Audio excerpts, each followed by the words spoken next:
ஹல்லேலூயா. முந்தினதை யோசிக்காதீங்க, பூர்வமானதை சிந்திக்காதீங்க. இதெல்லாம் இருந்தாதான் புதிய காரியத்தை ஆண்டவர் செய்வார். ஹல்லேலூயா.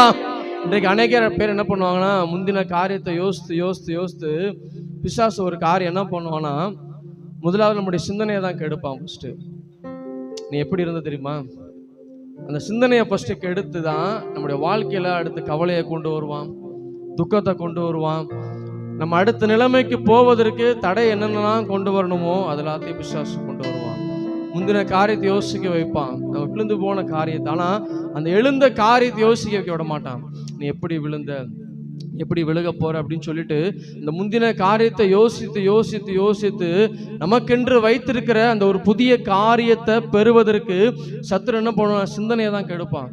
நீ எப்படி இருந்த தெரியுமா, நீ எப்படிப்பட்ட காரியம் செய்ய தெரியுமா அப்படின்னு சொல்லி அந்த சிந்தனையை ஃபர்ஸ்ட் கெடுக்க ஆரம்பிச்சிட்டானாலே அடுத்து நம்முடைய சரீரத்தில் ஆட்டோமேட்டிக் என்ன வந்துடும்னா, பலவீனம் வரும், சோர்வு வரும், தேவையில்லாத மருத்துவ செலவு வரும். அதே கர்த்தரிடத்தில் ஒப்பு கொடுக்கும் பொழுது, முந்தினது எனக்கு வேண்டாம், பூர்வமான நான் சிந்திக்கல, எனக்காய் வைத்திருக்கிற அந்த புதிய காரியத்தை நான் பெறுவதற்கு என்னென்ன செய்யணும் என்று சொல்லி நான் யோசித்து ஓட ஓட ஓட ஓட தேவனாகிய கர்த்தர் எனக்காய் வைத்திருக்கிற புதிய காரியத்தை என்னால பெற்றுக்கொள்ள முடியும். ஹல்லேலூயா.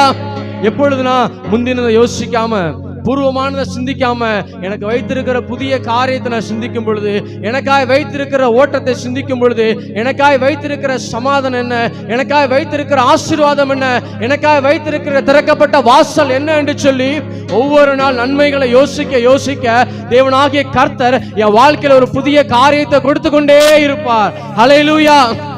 அதுக்கு புதிய காரியம் வந்துருச்சுனாலே இன்னும் எனக்கு என்ன புதிய காரியம் தேவை, எனக்கு என்ன இன்னும் புதிய அபிஷேகம் தேவை, எனக்கு என்ன இன்னும் புதிய தரிசனம் தேவை, எனக்கு என்ன புதிய காரியம் தேவை தேவை என்று சொல்லி அந்த புதிய காரியத்தை ஓடிக்கொண்டே இருப்போம். பழச யோசிக்க ஆரம்பிச்சோன்னா, இவங்க இப்படி சொன்னாங்க தெரியுமா, அவங்க அப்படி சொன்னாங்க தெரியுமா, நம்ம இந்த மாதிரி இருக்கும்போது இவங்க பேசுனாங்களா அவங்க பேசுனாங்களேன்னு சொல்லிட்டு அந்த பழைய காரியமா பின்னோக்கியே ஓடிக்கொண்டே இருப்போம். அதே புதிய காரியத்தை நோக்கி போகும் பொழுது, புதிய கிறிஸ்துமஸ் வருதுன்னா ஒரு புது ட்ரெஸ் எடுப்போம், அடுத்த கிறிஸ்துமஸ் வந்துச்சுன்னா ஒரு புது ட்ரெஸ் எடுப்போம். அந்த போட்ட பழைய ட்ரெஸ் என்ன பண்ண மாட்டோம், போட மாட்டோம்.